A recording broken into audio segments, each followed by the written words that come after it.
नमस्कार मित्रों, पीसीआई हिंदी ज्ञान में आपका बहुत बहुत हार्दिक अभिनंदन व स्वागत है। मित्रों, आप लोगों के समक्ष फिर से हम उपस्थित हुए हैं। हिंदी सब्जेक्ट का एक बहुत ही बेहतरीन वीडियो लेकर आए हैं।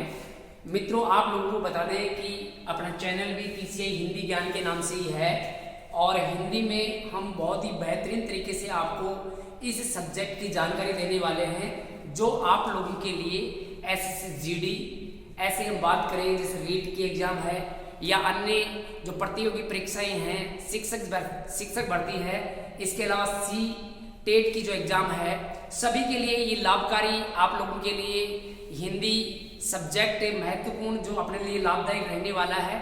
इस चैनल के माध्यम से आप लोगों को हम हिंदी का बहुत ही शानदार और सरल तरीके से हम ज्ञान देने वाले हैं, जानकारी देने वाले हैं। आप केवल समझने की कोशिश करना, आपको हर टॉपिक अब आपको समझ में आने वाला है। मित्रों, हम हिंदी के लिए एक एक टॉपिक को बहुत ही शानदार तरीके से क्लियर करने वाले हैं, जिसमें आज के बाद आप ये दिमाग से निकाल देना कि सर हिंदी सब्जेक्ट हमें याद होता नहीं है, क्योंकि हम बहुत ही साधारण भाषा में आपके सामने एक्सप्लेन करने वाले हैं। साधारण भाषा में आप लोगों को हिंदी भाषा सिखाने वाले हैं, जिसमें व्याकरण का पार्ट बहुत ही महत्वपूर्ण रहता है प्रतियोगी परीक्षाओं में, जो आप लोगों के लिए एक धमाका करने वाले हैं, जिसके अंतर्गत आप सभी जितने भी आज तक के आपने जो भी हिंदी भाषा के लिए देखे हैं, उन सभी से बेहतरीन कंटेंट आप लोगों के लिए प्रस्तुत करने वाले हैं। ऐसा कंटेंट मिलने वाला है जिससे आपको चुटकियों में ये हिंदी भाषा याद होने वाली है। मित्रों, विश्वास कीजिए और विश्वास करके आप केवल थोड़ा सा ध्यान देकर इसको देखिए। निःशुल्क क्लासें हैं आप लोगों के लिए, केवल आप लोग हमारा हौसला बढ़ाइए और हम आप लोगों के लिए बहुत ही बेहतरीन तरीके से ये आपका जो हिंदी का मसाला है वो तैयार करने वाले हैं और आप लोगों तक पहुंचाने वाले हैं। ठीक है, तो करते हैं बिना कुछ देरी किए हुए अपने क्लास की शुरुआत। मित्रों देखो, खम ठेक ठोकता है जब नर, पत्थर के जाते पांव खड़े, जब इंसान जोर लगाता है पत्थर पानी बन जाता है। तो हम अगर चाहेंगे तो बिल्कुल कठोर से कठोर वस्तु भी सरल तरीके से प्रस्तुत करेंगे और उसको हम आप लोगों तक पहुंचाने की पूरा प्रयास करेंगे, कोशिश करेंगे। तो मित्रों देखो, आपके सामने लिखा हुआ है हिंदी भाषा एवं व्याकरण। सबसे पहले हम छोटी छोटी बातें कर लेते हैं, हिंदी भाषा और व्याकरण। सबसे पहले आपके सामने लिखा हुआ है हिंदी शब्द। अब मित्रों यहाँ पर ध्यान देना, हिंदी जो शब्द है, ये शब्द कहाँ से आया है और इसका नाम हिंदी क्यों पड़ा है, थोड़ी सी बात हम इस पर करने वाले हैं। आपके सामने लिखा हुआ है हिंदी जो शब्द है, ये फारसी भाषा का शब्द है। अब ये फारसी भाषा का शब्द क्यों माना जाता है? सब्जेक्ट हिंदी है, लेकिन यहाँ पर फारसी बीच में कहाँ से आ गई, तो वो भी हम आप लोगों को बताने वाले हैं। मित्रों, ये हो गया अपना भारत देश। इस भारत देश की बात करें तो ये अपने भारत देश में ये जो हिस्सा है, ये हिस्सा सिंध प्रांत के नाम से जाना जाता है, क्योंकि यहाँ से एक नदी निकलती है और ये नदी जिसको हम सिंधु कहते हैं, और सिंधु नदी के आसपास का जो क्षेत्र है वो सिंधु प्रांत या सिंध प्रांत के नाम से जाना जाता है। अब जैसे ही अरबी फारसी लोग हमारे देश में आए और वो लोग आकर यहाँ देखा उन्होंने कि ये सिंध प्रांत है, तो उन्होंने कहा तो सिंध प्रांत ही था, लेकिन वो लोग से का उच्चारण मित्रों किससे करते हैं? है से करते हैं। तो वो से का उन्होंने क्या उच्चारण किया है, अतः सिंध से ये क्या हो गया मित्रों? हिंद हो गया। और हिंद हुआ तो अपने विद्वानों ने इसमें थोड़ा करेक्शन किया और ये जो महाप्राण ध्वनि है, धनुष वाला ध, इसको अलग प्राण में बदल दिया गया और हिंद से ये हिंद हो गया और हिंद से ये क्या बन गया मित्रों? हिंदी बन गया। वैसे शब्द तो बना था हिंदिक, और हिंदिक शब्द से यहाँ पर दो अर्थ ग्रहण किए गए कि यहाँ के लोग जो रहते हैं उसके लिए हम हिंदिक शब्द प्रयोग करें या फिर ये जो भाषा बोलते हैं उसके लिए हम हिंदिक शब्द प्रयोग करें। तो मित्रों, सर्वमान्य तथ्य जो रहा वो ये रहा कि यहाँ के लोग जो भाषा बोलते हैं उसके लिए हम हिंदिक शब्द प्रयोग करेंगे, हिंदिक। तो यहाँ पर मित्रों कै को हटा दिया गया और शब्द क्या रह गया? हिंदी। ऐसे मित्रों ये हिंदी फारसी लोगों को क्या मानी जाती है? देन मानी जाती है। बहुत बार एग्जाम में प्रश्न पूछा जा चुका है कि हिंदी किस भाषा का शब्द है, तो मित्रों ये किसका हो गया? फारसी भाषा का शब्द हो गया। फिर चलते हैं मित्रों भाषा। अब ये भाषा क्या होती है? आपके सामने लिखा हुआ है कि विचारों को प्रकट करने की जो शैली है, जो माध्यम है, उसी को भाषा कहते हैं। मन के विचारों को सामने वाले के सामने प्रस्तुत करना और सामने वाले के विचार सुनना, यही भाषा है। और जिस माध्यम से हम विचारों को प्रकट करते हैं और सुनते हैं, उसी को क्या कहते हैं? तो भाषा कहते हैं। अब ये भाषा शब्द है, ये भाष शब्द से बना हुआ है और भाष का अर्थ होता है प्रकट करना। अब यहाँ पर ये विचारों का प्रकटीकरण करना ही ये भाषा कहलाता है। अब मित्रों आपके सामने लिखा है कि विचारों को प्रकट करना और विचारों को सुनना ही क्या कहलाता है? भाषा कहलाता है।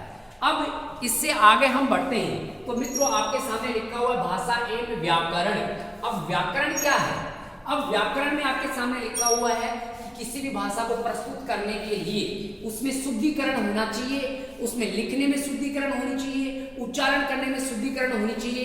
भाषा को प्रकट कर रहे हैं तो उसमें भी क्या होनी चाहिए? शुद्धिकरण होनी चाहिए। तो शुद्धिकरण के लिए हमने सहारा किसका लिया मित्रों? व्याकरण का सहारा लिया। आपके सामने लिखा हुआ है शुद्ध उच्चारण, मतलब शुद्ध उच्चारण कर रहे हैं, शुद्ध लेखन कर रहे हैं, शुद्ध प्रकट कर रहे हैं भाषा को, उसका माध्यम क्या होगा? व्याकरण होगा। और ये व्याकरण शब्द कैसे बना हुआ है? विधन, आधन, त्रिधन, अन से बना हुआ है। मित्रों बात हम व्याकरण की कर रहे हैं। व्याकरण शब्द में एक तो वी उपसर्ग हो गया, एक आ उपसर्ग हो गया, और इसमें क्री धातु रूप हो गया, और अन इसमें प्रत्यय रूप हो गया, जो संस्कृत के लुप्त प्रत्यय से बना हुआ है। यहाँ पर मित्रों ये व्याकरण शब्द इतने शब्दों से बना है जिसमें धातु रूप क्या है? क्री रहने वाला है। ऐसे हम बात करें तो ये हो गई बात व्याकरण की। फिर आगे हम डिटेल से भी पढ़ने वाले हैं। आज हम केवल सामान्य परिचय के माध्यम से आप लोगों के सामने यहाँ हम रूबरू हो रहे हैं कि केवल हिंदी का हम सामान्य परिचय आप लोगों को दे रहे हैं कि ऐसे ऐसे क्लासें होंगी और इसमें क्या क्या आने वाला है अपने एसएससी जीडी में, वो भी हम बात करेंगे कि एसएससी जीडी में क्या क्या सिलेबस दिया हुआ है, और सिलेबस वाइज, टॉपिक वाइज हम यहाँ पर रूबरू होने वाले हैं, बात करने वाले हैं। आप लोगों को ये अच्छा सा अच्छा हम कंटेंट देने वाले हैं। आगे लिखा है हिंदी भाषा और उसका विकास करें।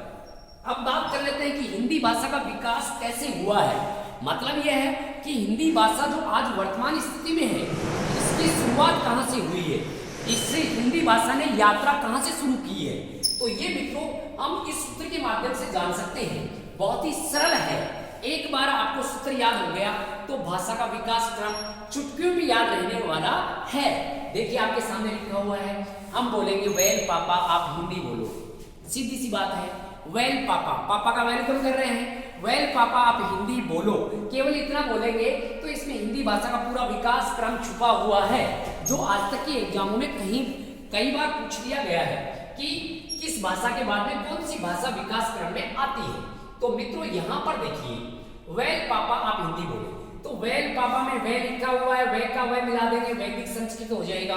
मतलब पहले सबसे प्राचीन भाषा वेदों में प्रयोग होने के कारण इसका नाम पड़ा था वैदिक संस्कृत। तो प्राचीन भाषा जिसको वैदिक संस्कृत कहते हैं, और इसका काल अनुमानित 1500 ईसा पूर्व से 1000 ईसा पूर्व का काल वैदिक संस्कृत का काल माना जाता है। फिर वैदिक संस्कृत से ये भाषा विकास क्रम में आगे बढ़ी, तो वेदों के बाद में ये लोगों में आ गई। वेदों के बाद किन में आ गई मित्रों? लोगों में आ गई। लोगों में आ गई तो इसका नाम पड़ गया देखो लौकिक संस्कृत। और लौकिक संस्कृत का काल 1000 ईसा पूर्व से लेकर 500 ईसा पूर्व माना जा सकता है। इसी कड़ी में हम आगे चले, वेल ले का मतलब लौकिक संस्कृत हो गया। देखो वेल पापा, तो पाप का अर्थ पहले पा ही ग्रहण करेंगे, पाप का अर्थ पाली हो जाएगा मित्रों। 500 ईसा पूर्व से लेकर प्रथम सदी का काल अपने पाली भाषा का काल माना जाता है, और ये हिंदी भाषा का विकास चल रहा है मित्रों। तो महात्मा बुद्ध ने अपने उपदेश किस भाषा में दिए थे मित्रों? पाली भाषा में दिए थे, और ये पाली भाषा का काल 500 ईसा पूर्व से प्रथम सदी का माना जाता है। वेल पापा, पा दूसरे पा का अर्थ हम ग्रहण करने वाले हैं प्राकृत। दूसरे पा का अर्थ क्या ग्रहण करेंगे मित्रों? प्राकृत। और प्राकृत भाषा का काल प्रथम सदी से 500 ईस्वी का काल, इसके लगभग का काल जो माना जाता है वो प्राकृत भाषा का माना जाता है। और मित्रों महात्मा बुद्ध और वहाँ महावीर स्वामी, दो बहुत महात्मा अपने देश में जिन्होंने बहुत ही अपने अपने धर्म का प्रचार किया, जैन धर्म का प्रचार करने वाले महावीर स्वामी, जिसने अपने उपदेश किस भाषा में दिए, प्राकृत भाषा में दिए, और बौद्ध धर्म का प्रचार करने वाले महात्मा बुद्ध ने पाली भाषा में अपने उपदेश दिए थे। पाली आएगी फिर प्राकृत आएगी, प्राकृत के बाद में इसी कड़ी में हम चले तो इस भाषा क्रम में आप लिखा और आपका मतलब यहाँ पर देखिए ग्रहण करेंगे अपभ्रंश।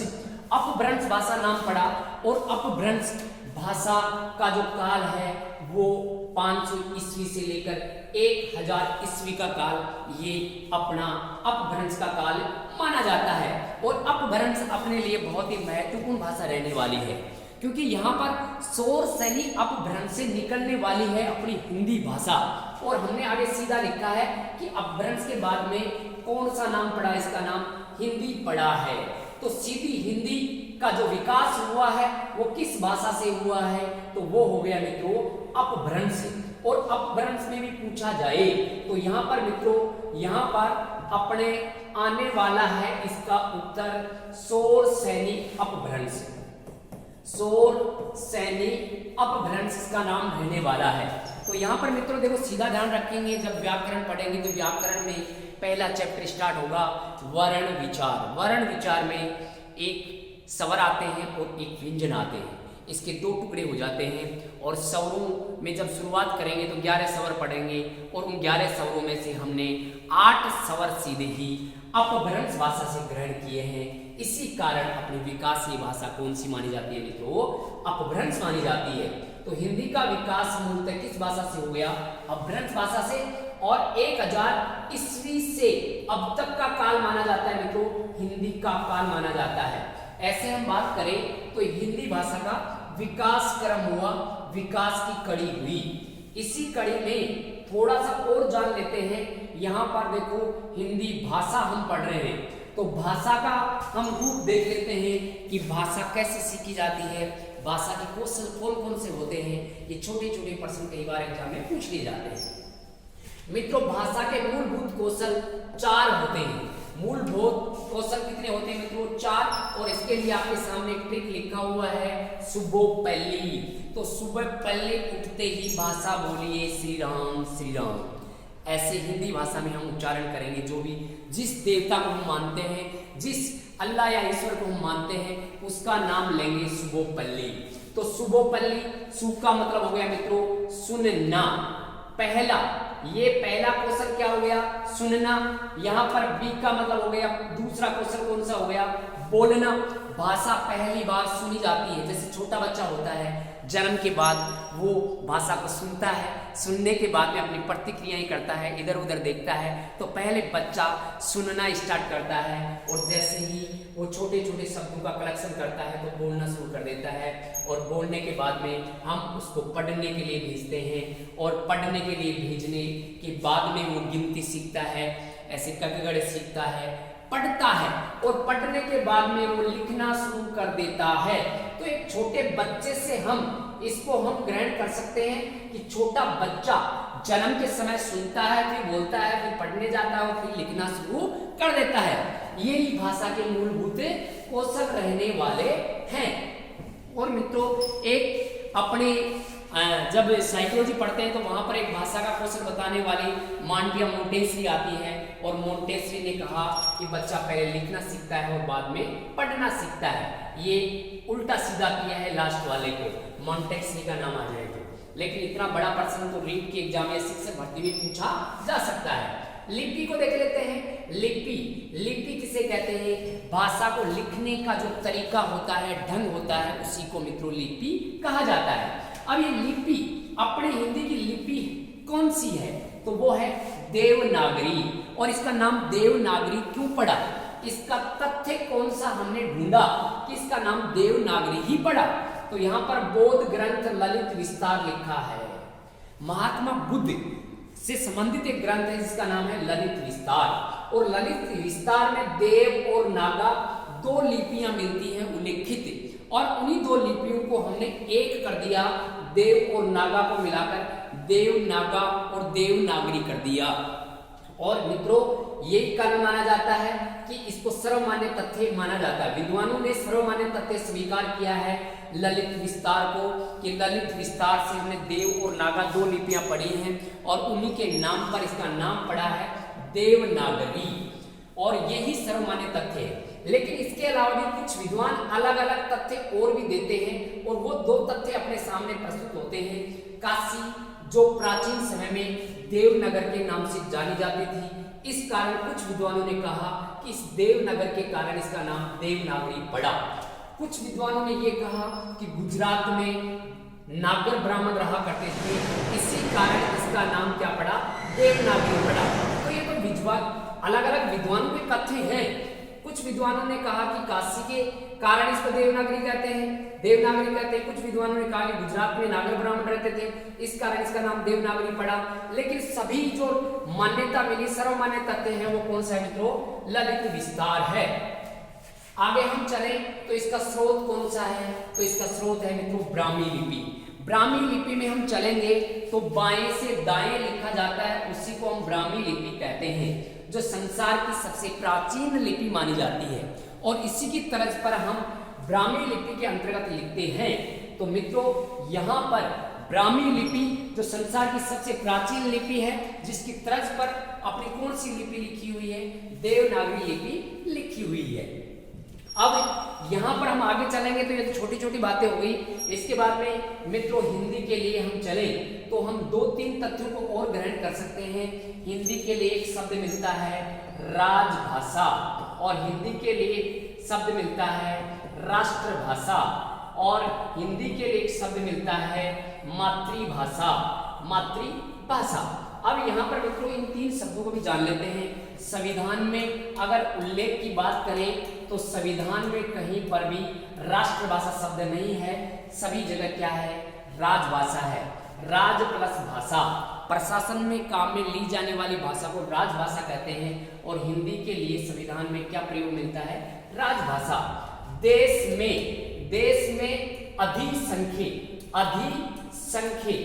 अधिसंख्यक लोगों के द्वारा उच्चारित होने के कारण, अधिकतर लोगों के द्वारा उच्चारित होने के कारण इसको क्या कहते हैं मित्रों, राष्ट्रभाषा कह सकते हैं। लेकिन संविधान में राष्ट्रभाषा शब्द नहीं है, संविधान में केवल राजभाषा है, जो अनुच्छेद 343 में वर्णित है। 343 में हिंदी को राजभाषा का दर्जा, अपने बात करें तो 14 सितंबर की बात है, 14 सितंबर और 1949 को संविधान में इस हिंदी को राजभाषा का दर्जा मिला था। इसी कारण 14 सितंबर को हर वर्ष भारत में हिंदी दिवस के रूप में मनाया जाता है।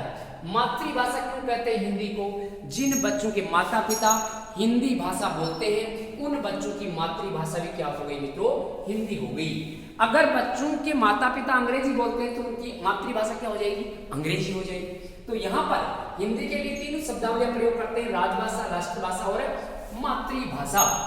संविधान में 343 अनुच्छेद में केवल राजभाषा शब्द का प्रयोग किया गया है।